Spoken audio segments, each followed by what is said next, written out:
Hello and welcome to the program. I am Folashade Ogrinde. We are barely into the second quarter of 2023, but it is clear that all is not well with the country's economic standing. The nation's debt stock of 44.06 trillion naira took the spotlight after the Minister of Finance, Budget and National Planning, Zainab Ahmed, disclosed that Nigeria has secured a World Bank facility worth $800 million. She said it's the first tranche of palliatives to be disbursed through cash transfers to about 50 million Nigerians who belong to the most vulnerable category in the society. The World Bank's report paints a grimmer picture as a global lending body disclosed in a report that Nigeria spent 96.3% of its 2022 revenue on debt servicing. So what is the future of Nigeria's economy, and why is the government still borrowing? For these answers, Obinaya Urapa, economic expert, joins me now. Thank you, as always, for your time.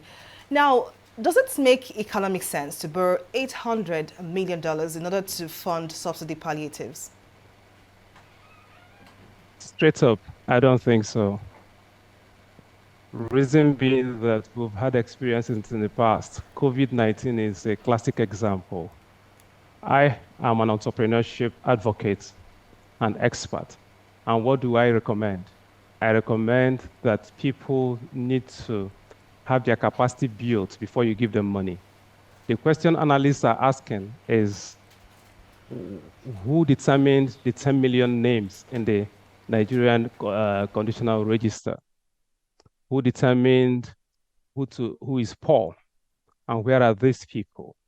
Well, the Minister for Finance says that these people have already been determined, identified, and that a subsidy will be given to them. Now, we're talking about $800 million. My argument has been, why don't you give $1 million per local government area? There are 774 local government areas. Why don't you have a committee formed and let the committee determine how the money would be used? Form a cooperative, sink a borehole, find out what is in every community, find a market for it, generate income, and then you can give the profit to the people. Why do we continue to share?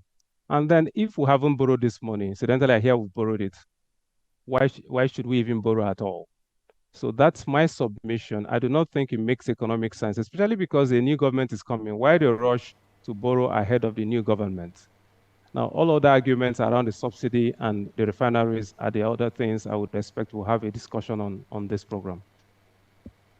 Now, the loan was hinged on concessional financing to be paid in installments for 25 years. What do you make of this? So we're borrowing for our children to pay back. Now, my submission actually is that we have enough things in Nigeria.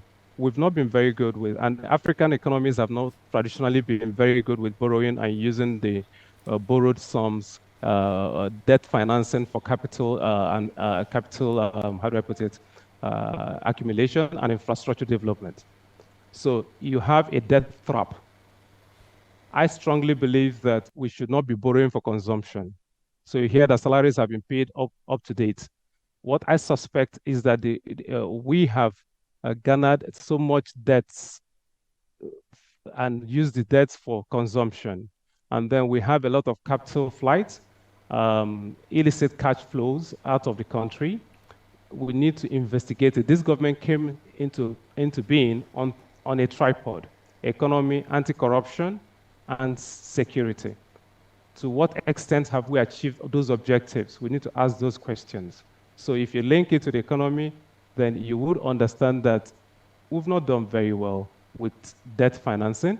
We need to ask the government to give us a report on the infrastructure that have been built. Yes, East-West Road is being revived. We have the second Niger Bridge. We have a few power infrastructure being built. We've seen Minister Fashola on the road, checking road construction going on, and a few other things. But we still believe that much needs to be desired.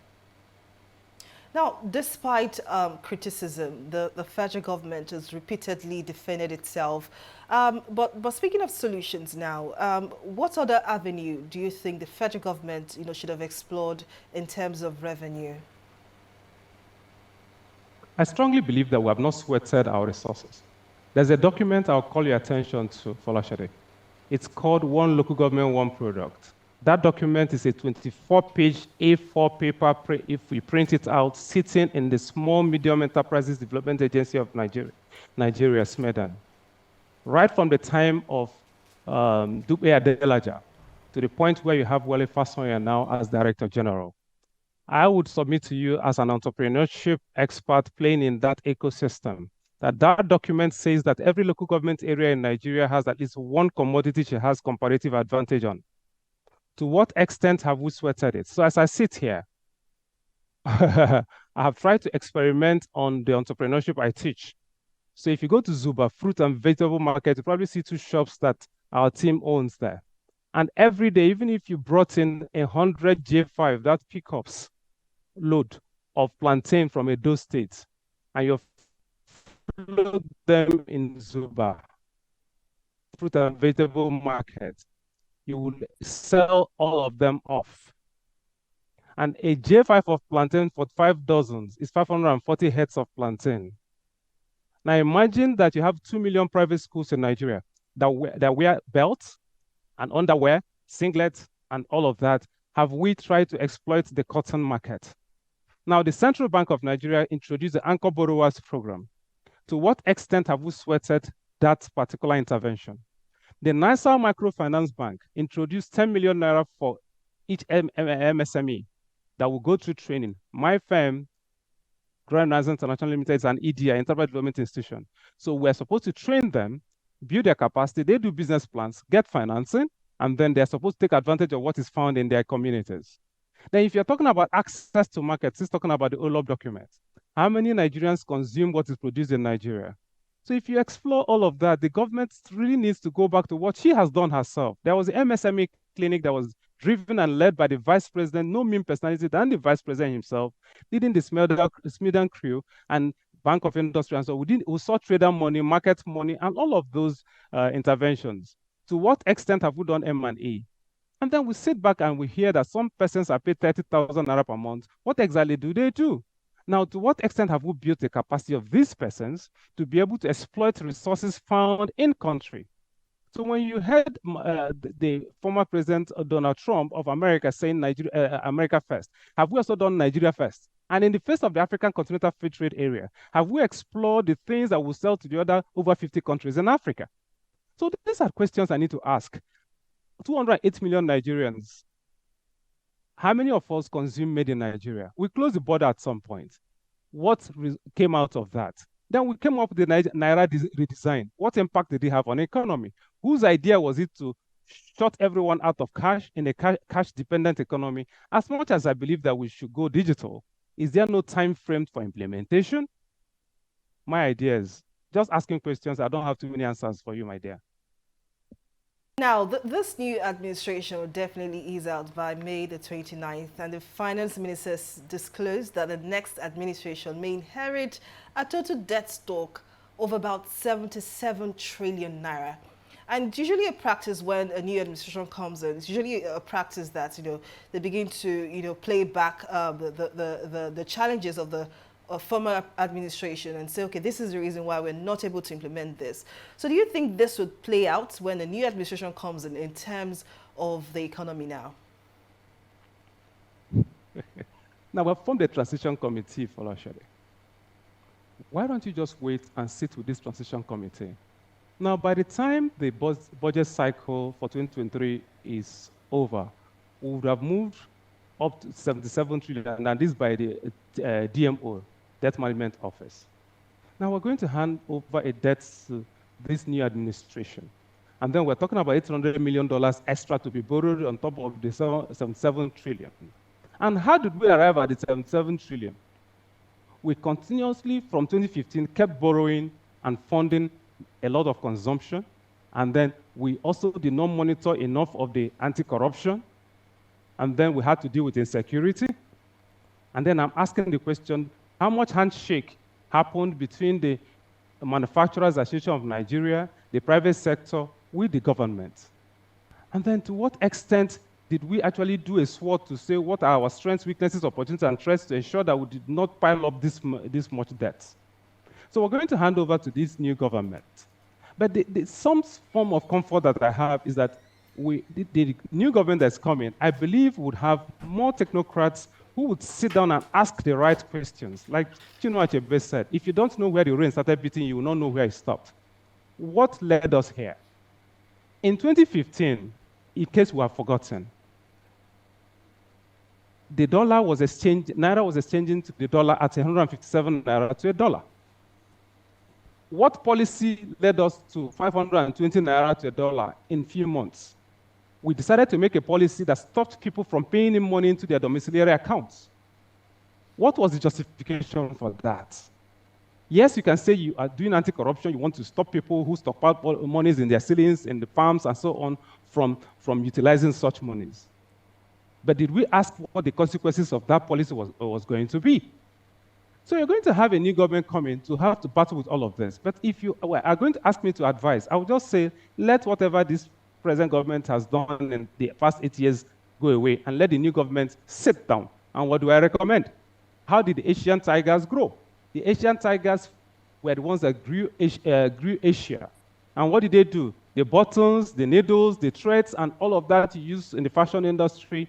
These persons had small rooms where they employed 2 to 3 persons, and they were able to employ the federal government of Nigeria, and no government at all, if it's America or whichever government, can employ more than 5% to 10% of our population. So out of 208 million people, you have persons, according to the 2014 figures of National Bureau of Statistics and Smedan report, it says we have over 39.2 MSMEs enumerated in Nigeria. And these MSMEs are in the micro, small, and medium enterprises up to nano levels. So can we engage them and make their lives easy? Create an ease of doing business environment, which this government has had as a mantra, that we have ease of doing business. And we came down from doing business index, came from about 141 down to about 71. And then every attempt is made to ensure that we fall below a particular index. Now, I do not think we achieved all of that. So can we look at what this government tried to do, but was not able to do for some challenges that you can actually cut them some slack? Yes, oil sold at a point at $30 a barrel during this government. Now you have the Russia-Ukraine crisis during this government. This government suffered some economic challenges within its pendency. So we can cut them some slack. But that having been said, and we have had an acrimonious election, so I think this government will, first of all, get the heart of the people before asking for their hands. Engage labor, engage the oil workers, engage the pensioners, sit down with the rest of us in the private sector and ask the right questions. We need to leverage technology to run. We need to understand the African Continental Free Trade Area. We need to understand how to engage our different publics, the stakeholders. 3 things: stakeholders mapping, stakeholders engagement, stakeholders management. If this incoming government wants to make a success of her tenure, that is what I advise. All right, we'll definitely go back to more details about your recommendations for the new administration. But Dr. Urakpa, we'll take a short break here, but the program continues shortly. To stay with us.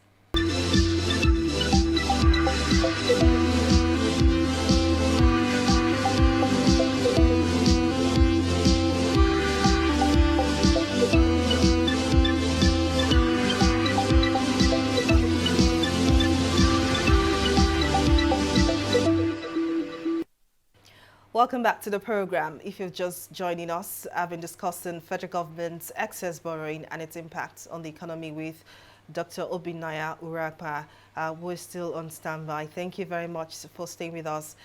Now, the World Bank recently disclosed that Nigeria had spent 96.3% of its 2022 revenue on debt servicing, which is, of course, a very big issue. Give us a broader view now of this matter. I mean, a country spending 96.3% out of 100% of its revenue. How serious is the situation? It's as serious as the same World Bank recommended that you should not spend more than 25% of your revenue. So our revenue to debt servicing ratio has gone to very dangerous heights. So it's a simple answer I'm giving you. It's a panic. We're in panic mode. You cannot earn 100% and use 96.3 to service debts. Is there no other way? So don't we think we should actually go reschedule these debts and renegotiate? And who are we borrowing from? And who did we discuss with before borrowing? And if we borrowed, what did we use the money for? These are hard questions we need to ask. Yeah, but that having been said, we have less than 6 weeks to the new administration, May 29. So I'd recommend that once the new government comes on board, they should ask to do exactly what Okonjo-Iweala did some time ago during Obasanjo's regime. Find out all the loans we are owing and whoever we're owing. Go into diplomatic shuttle, sit with them, and please try to take us back to below 25% of revenue to debt servicing ratio. It's not healthy to use 96.3% of your revenue. And what have we been talking about? How much revenue have we generated? The budget is about 21.83 trillion. And about 10 trillion is expected income. And about 12 trillion is expected to be borrowed to fund the budget. I'm talking about 2023 budget. And don't forget, you have domestic debts, public debts domestically. And the danger with these debts is it impacts your efficiency to build infrastructure, to grow your economy, and it affects foreign direct investment. If anyone finds out that you are at risk, it's going to affect their confidence. Investors' confidence is whittled down. It's simple logic. Now let's talk about inflation rates, which according to the National Bureau of Statistics is currently at 22.04%. That's the third consecutive increase in 2023. It's been a long time we've had this rise in inflation rate. And as a matter of fact, inflation has been, seen a steady increase over the years. For every time the CBN governor speaks about inflation rates, it keeps reassuring Nigerians that, we'll see a deceleration of inflationary pressure. But this is, of course, not what we're experiencing right now. Why do you think the federal government, is assured of a decrease in inflationary rate while the reality of what our economists say is totally different? Let's call a spade a spade. If you want me to be blunt, I actually suspect that we have printed money. And then some of our policies have not, the timing of some of our policies have been challenging. At most MPC meetings that you see the CBN governor address us, I've had a challenge with the basis points adopted, and then of course all of the parameters for determining what rates that are to be used. Now, as I speak, how many people are actually able to, MSMEs like us, entrepreneurs like us, are able to borrow from commercial banks? Because of the rates of lending that we're experiencing based on what happens at MPC meetings. So let's tell ourselves the truth. The truth of the matter is that inflation is real. I do not think we're producing enough. And it's because of certain basic realities. At a point, the central bank herself intervened in the power sector under Lamido Sanusi and continued by this present governor. So we need to find out how much investment we have made in the power distribution companies. We're talking about the Enugu Distribution Company, the Port Harcourt Electricity Distribution Company, the Kano ones, and the ones in different places. So we need to find out how much we've invested and how well our investments are doing in the power sector. And to the extent that those investments are performing well, we need to see what the result is in the real sector, where manufacturers need power to be able to produce. How many megawatts is Nigeria producing? And have we explored renewable energy? United Arab Emirates that can have the bragging rights to be one of those that are doing well in the crude oil sector has adverted her minds to renewable energy. So let's call a spade a spade. The inflation is real. And then we introduce the Naira redesign. And then we fix a deadline. Yes, central bank has been talking about it for years. But to what extent has central bank had a handshake with National Rotation Agency and all of the different MDAs that should work together in synergy to ensure that the people are enlightened? It was during this Naira redesign that we discovered that many of our people didn't have bank accounts. And CBN has been preaching the message of financial inclusion for years. So you do not actually blame CBN totally for that, because they've been preaching that message for years. So, but I would have thought that would have given some more time to get our people on board the issue of financial inclusion, get more people to open accounts. I'm excited to see that more POS machines came into use, more, how do I put it, more accounts were opened, more microfinance banks, some names that we've never heard before were announced, you know. But if you want to call a spade, how did we arrive at this juncture?